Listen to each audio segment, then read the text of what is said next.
वालेकुम, मैं हूँ इकरा और आप सब लोग देख रहे हैं किचन विद इकरा नईम। आज की हमारी बहुत ही मज़ेदार सी रेसिपी है, बकरा ईद स्पेशल ये मेरी रेसिपी है। किस तरह आप बाज़ार जैसी बीफ कढ़ाई घर में बना सकते हैं, यानी कि बाज़ार जैसा जायका आप किस तरह घर में ला सकते हैं, आज मैं आपको ये बनाना सिखाऊंगी। इसके लिए जिन इंग्रेडिएंट्स की आपको ज़रूरत है वो मैं आपको बताती चलूँ। 1 किलो लिया है मैंने बीफ, यानी कि बड़ा गोश्त लिया है। 3 मैंने दरमियाने साइज़ की ली थी प्याज, उसको आप देख सकते हैं इस तरह मैंने स्लाइस में कट कर लिया है। 2 मैंने दरमियाने साइज़ के लिए थे टमाटर, इसको भी मैंने मोटा मोटा स्लाइसिस में कट कर लिया था। 4 से 5 मैंने लिए हैं हरी मिर्च, मोटा मोटा इनको मैंने चॉप कर लिया है। और अदरक लहसुन का पेस्ट लिया है, 2 टेबलस्पून मैंने अदरक लहसुन का पेस्ट लिया है। आधा कप लिया है मैंने घी, आप चाहें तो ऑयल भी ले सकते हैं, ये ऑप्शनल है, आप घी यूज़ करें या ऑयल यूज़ करें, ये आपकी मर्ज़ी है। और इसके लिए जिन स्पाइसेस की आपको ज़रूरत है वो मैं आपको बता दूं। हल्दी ली है मैंने, हल्दी मैंने ली है 1 टीस्पून। नमक लिया है वो मैंने लिया है 1 टेबलस्पून। कुटी हुई लाल मिर्च ली है वो मैंने ली है 1 टीस्पून। 1 टीस्पून ही मैंने गरम मसाला लिया है।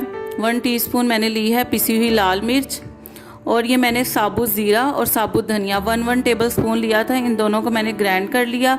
इस तरह से आपने इन्हें ग्राइंड कर लेना है। चलें अब हम अपनी रेसिपी को स्टार्ट करते हैं। मैंने एक कढ़ाई ली है, उसमें मैंने ये तकरीबन आधा घी डाला है, आधा मैं बाद में जब हमारा गोश्त गल जाएगा, जब मैं गोश्त की भुनाई करूँगी तब डालूँगी, इसलिए अभी मैं सिर्फ आधा घी डाल रही हूँ। अब उसमें मैं अपनी सारी प्याज जो कि मैंने कटिंग करके रखी थी वो शामिल कर दूँगी।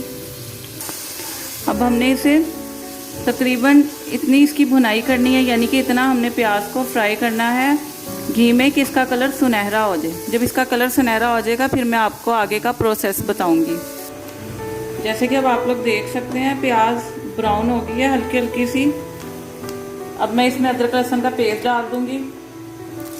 पेस्ट डालकर तकरीबन इसे 2 से 3 मिनट इसमें फ्राई करूंगी। 2 से 3 मिनट गुजर चुके हैं, अदरक लहसुन भी इसमें फ्राई हो गया। अब मैं इसमें जो कि हमने बीफ लिया बड़े गोश्त की कढ़ाई बना रहे हैं वो शामिल करूंगी। जैसे कि अब आप लोग देख रहे हैं मैंने गोश्त डाल के तकरीबन 4 से 5 मिनट इसकी भुनाई की थी। अब इसमें मैं तकरीबन 3 से 4 टेबलस्पून दही डाल दूंगी, साथ ही मैं इसमें टमाटर डाल दूंगी। फिर इसमें हल्दी डाल दूंगी, नमक डाल दूंगी, कुटी हुई लाल मिर्च डाल दूंगी, पिसी हुई लाल मिर्च डाल दूंगी, कुटा हुआ धनिया और ज़ीरा डाल दूंगी। फिर इसमें हम तकरीबन 2 से 3 गिलास पानी के डालकर इसे 40 से 45 मिनट के लिए पकने के लिए रख देंगे। हमने इसे इतना पकाना है कि जब तक हमारा गोश्त ना गल जाए। अब जैसे कि आप लोग देख रहे हैं इसका पानी खुश्क हो गया है, खुश्क होना स्टार्ट हो गया। तो अब हम इसमें अपनी चॉप की हुई हरी मिर्च डालेंगे, पिसा हुआ गरम मसाला डालेंगे, बाकी बचा हुआ हम इसमें घी डालेंगे। थोड़ी सी इसमें अदरक हम बारीक बारीक काट के डालेंगे। और जैसे कि आप देख रहे हैं गोश्त हमारा गल चुका है, ये देख सकते हैं आप। अब हमने इसकी भुनाई करनी है, अच्छे तरीके से हम इसकी भुनाई करेंगे जब तक कि जो हमारा घी है वो ऊपर ना आ जाए।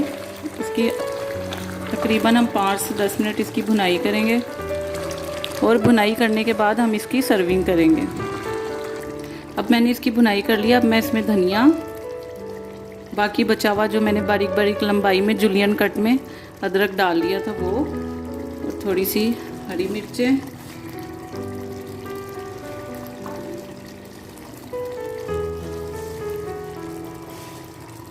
अगर आपको मेरी ये रेसिपी पसंद आई है तो इसे ज़्यादा से ज़्यादा शेयर करें, लाइक एंड कमेंट करें और मेरे चैनल को सब्सक्राइब करें और बेल आइकन का बटन प्रेस करें ताकि आपको मेरी हर नई आने वाली वीडियो बआसानी मिल सके। और ये ईद पर बनाएं और अपनी फैमिली और जो आपके घर गेस्ट आएँ अपने फ्रेंड्स के साथ, सबके साथ आप इंजॉय करें और मुझे अपनी दुआओं में याद रखें। ओके, टेक केयर, अल्लाह हाफिज़।